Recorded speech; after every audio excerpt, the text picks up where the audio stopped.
안녕하세요. 한국사회와 이민 6주차 수업입니다. 6주차의 제목은 결혼, 이민, 추이입니다. 이번 주의 학습 목표는 한국으로 들어오는 이민의 흐름이 커다랗게 세 가지 흐름이었죠. 첫째는 노동이민, 둘째는 동포의 귀환이민, 셋째는 결혼이민자라는 집단입니다. 이러한 세 이민 집단 중에 오늘은 결혼이민에 초점을 맞추어 한국 사회에서 이들은 누구이고 한국 사회에 이들이 어떠한 영향을 미쳤나를 살펴보고자 합니다. 이를 위해서 우선 결혼이민과 관련된 개념, 유형들을 살펴보고 한국 결혼이민의 역사, 추이 및 현황, 그 결혼 과정 등도 살펴보고자 합니다. 한편 이러한 결혼이민이 우리만의 현상인가를 알아보기 위해 국외는 어떠한가라는 질문을 던지면서 서양과 동양, 그리고 일본, 대만, 한국이라는 동아시아 3개국의 결혼 이민을 비교하고자 합니다. 이후 결혼 이민의 원인을 유입국, 송출국으로 나누어 각각의 원인이 무엇인가 살펴보고 우리 사회에서 결혼 이민과 관련된 지금 현재의 이슈가 무엇인지를 함께 생각해 보고자 합니다. 키워드는 다음과 같습니다. 목차는 6개의 부분으로 이루어져 있는데요. 첫 번째는 결혼임이란 무엇인가를 다루고 그 나머지 부분들도 다음과 같습니다. 결혼이민이란 무엇인가? 항상 이제 어떤 새로운 주제가 나오면 우리는 개념부터 다루었었죠. 이번에 그 결혼이민과 관련된 개념 중에서는 국제결혼이라는 개념하고 결혼이민이라는 개념을 구분해 보는 것이 아마 가장 중요할 것 같아요. 여러분들 국제결혼 또는 결혼이민이란 말 들어보셨나요? 어떤 말이 더 친근하세요? 예를 들면 여러분들이 만약 해외에 계시다면 인터내셔널 메리지라는 용어하고 메리지 마이그레이션이라는 용어하고 어떤 거를 더 많이 들어보셨거나 사용해 보셨나요? 이 두 말은 비슷한 현상을 지칭하는 용어예요. 그런데 이 용어가 주로 쓰이는 그 학문적 배경이 좀 다르고요. 만들어진 시기와 강조점이 좀 다릅니다. 어떤 말이 더 오래된 말 같습니까? 맞아요. 국제결혼이라는 말이 조금 더 오래된 말이고요. 결혼이민이라는 말이 비교적 최근의 말이에요. 그래서 비교적 최근의 말인 메리지 마이그레이션이라는 용어부터 한번 살펴볼까요? 메리지 마이그레이션이란 용어, 즉 한국말로 결혼이민이라는 용어는 학문적 배경은 이민이에요. 그래서 파이퍼라는 그 유럽의 학자가 독일 사람이고요. 유럽에서 굉장히 오랫동안 활동했고 거의 최근까지는 호주의 시드니 대학에 계신 분이에요. 지금은 다시 유럽으로 돌아갔다고 들었어요. 그 파이퍼 교수가 2000년대 이후에 어떤 저널에서 우리 이제 인터내셔널 메리지라고 부르지 말고 메리지 마이그레이션이라고 부르자라고 말했어요. 그래서 파이퍼의 이 논문이 굉장히 괜찮다라고 한국에 이제 제가 소개를 하면서 맨 처음에는 혼인 이주라고 번역을 했었고요. 추후 우리가 이제 여러 가지 논의를 거쳐서 결혼 이민이라는 말로 통일했습니다. 시기는 2000년대 이후에 만들어진 용어이고요. 강조점은 국제결혼이 그냥 단순히 족외혼, 인터메리지가 아니고 이민의 한 현상임을 강조하는 용어예요. 원래 이민 영역에서 이민 또는 이민 정책의 세 가지 유형은 취업이민, 가족이민, 난민이민이죠. 그런데 이제 난민이민이라는 거는 우리가 이제 인권 보호 차원에서 예외로 난민들은 특수한 경우에 받아들이는 정책이고요. 거의 대부분의 나라의 이민 정책의 대표적인 두 가지가 취업 이민이거나 가족 이민인 거예요. 그런데 이제 취업 이민 또는 가족 이민 중에서 이 가족 이민을 유럽의 학자인 코프만이라는 학자가 다시 또 여러 가지 유형으로 나누어요. 그래서 가족 이민은 세 가지로 구분되는데 가족 동반 이민, 가족 재결합 이민, 가족 형성 이민 이렇게 세 가지로 유형화했어요. 왜 학자들은 이렇게 어떤 개념이 나오면 다시 그거를 유형화하는 것을 좋아할까요? 그것은 당연히 우리가 굉장히 많은 어떤 현상을 바라볼 때 이렇게 구분지어서 덩어리로 나누어서 즉 유형화해서 바라보는 것이 훨씬 이해하기 쉽기 때문이죠. 그럼 가족 동반 이민은 Family Accompanying Migration이거든요. 그러므로 처음 이민을 갈 때부터 온 가족이 다 함께 이민을 가는 거예요. 가족 재결합 이민은 Family Reunification Migration이기 때문에 통상 아버지나 남편이 먼저 이민을 가고 다른 식구들은 뒤에 따라가는 것이죠. 세 번째 그 가족 이민이었던 가족 형성 이민은 Family Formation Migration이라고 불러서 미국에서는 약혼 비자가 있어요. 그래서 약혼 비자를 받고 이제 가서 그러니까 피앙세 비자죠. 그래서 결혼하기 위해서 이제 이민을 가는 거를 얘기를 해요. 그런데 이제 우리가 지금까지 그래서 메리지 마이그레이션, 결혼 이민이라는 용어를 살펴봤다면 국제 결혼, 즉 인터내셔널 메리지라는 용어는 훨씬 오래된 용어라고 했죠. 학문적 배경은 결혼이라든지 가족 관련 학문 영역에서 아주 일찍부터 사용된 용어입니다. 원래 결혼이란 어느 정도는 다른 가문이라든지 또는 다른 지역이라든지 이래서 조금은 이렇게 완전히 똑같은 그 가문 내에서 결혼하거나 그러진 않잖아요. 그래서 어느 정도는 인터 메리지예요. 그런데 우리가 이제 인터내셔널 메리지라고 할 때의 강조점은 집단의 경계를 넘는 결혼 가운데 특히 국적이 다른 사람들끼리의 결혼이라는 뜻으로 인터내셔널, 국가가 다르다 또는 국적이 다르다란 뜻으로 사용된 말이지요.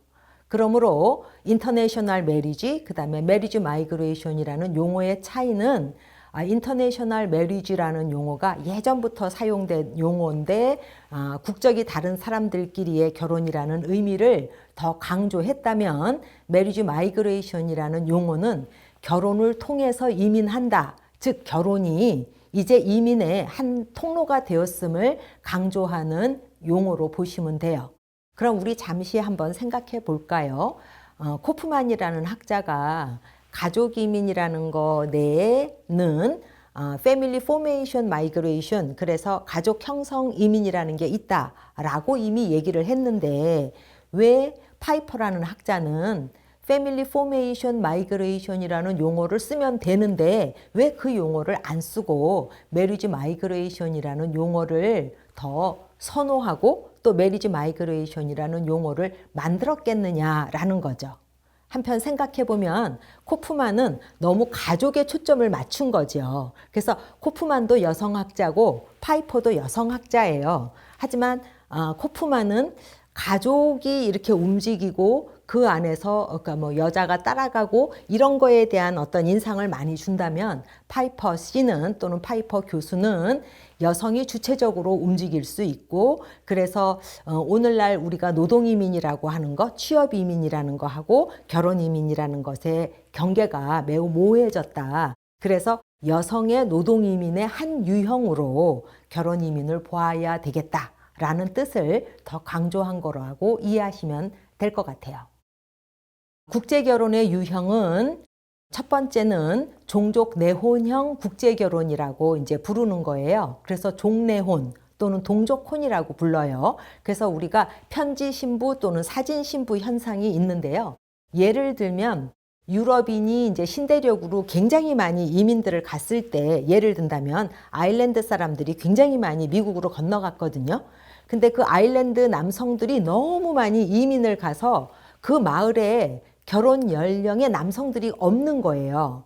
그래서 그 마을의 여성들은 그 편지라든지 사진을 이제 주고받다가 결혼을 하기 위해서 신대륙, 뭐 미국이라든지 캐나다 등으로 건너가는 현상을 편지 신부 또는 사진 신부라고 불렀어요.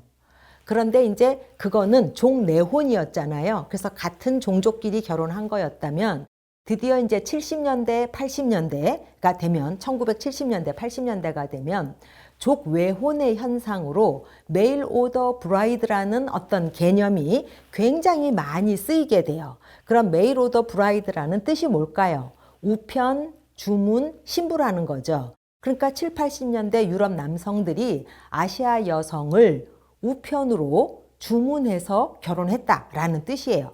그러니까 일단 용어가 굉장히 기분이 나쁘죠.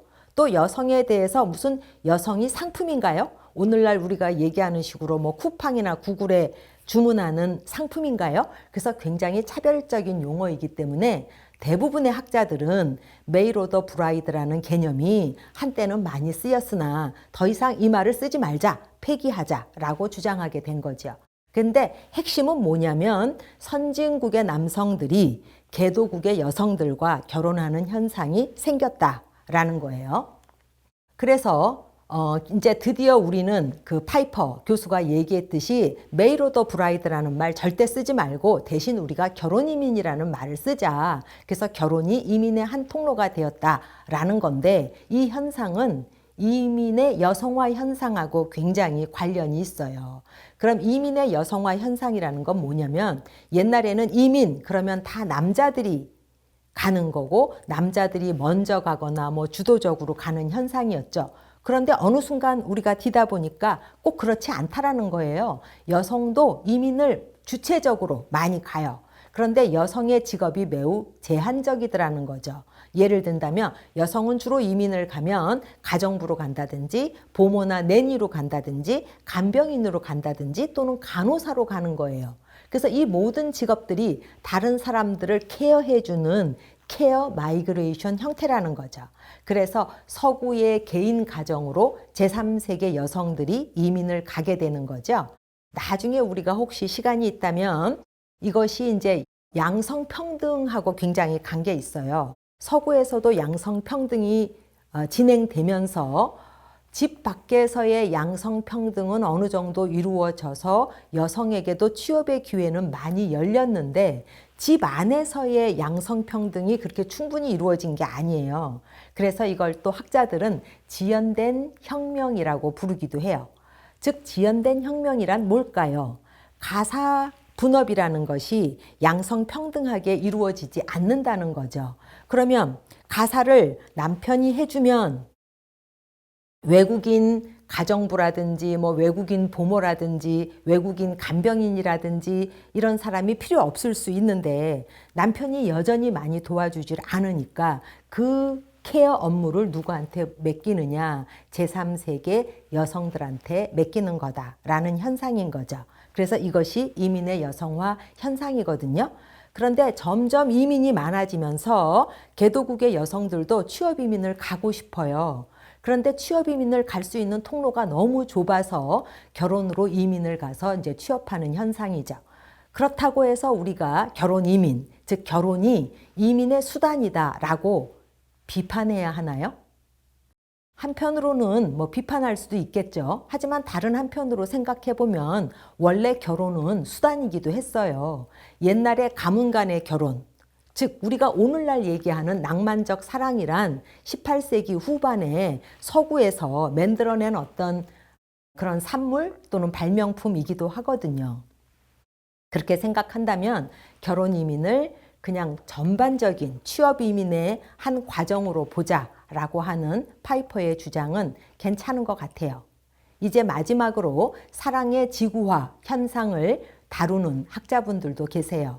그래서 오늘날의 가족이 세계 가족이 되어간다라는 거죠. 대표적인 학자가 베커 부부예요. 독일의 사회학자 부부인데 남편은 울리히 백, 부인은 엘리자베스 백 게른스하임이에요. 그래서 이분들이 2011년에 책을 썼는데 한국에서 번역판도 나와 있어요. 번역된 제목은 장거리 사랑이에요. 그래서 여러 영역에서의 세계화가 이루어지고 있잖아요. 우리 취업도 해외에 나가서 하죠. 공부도 해외 유학 가서 하죠.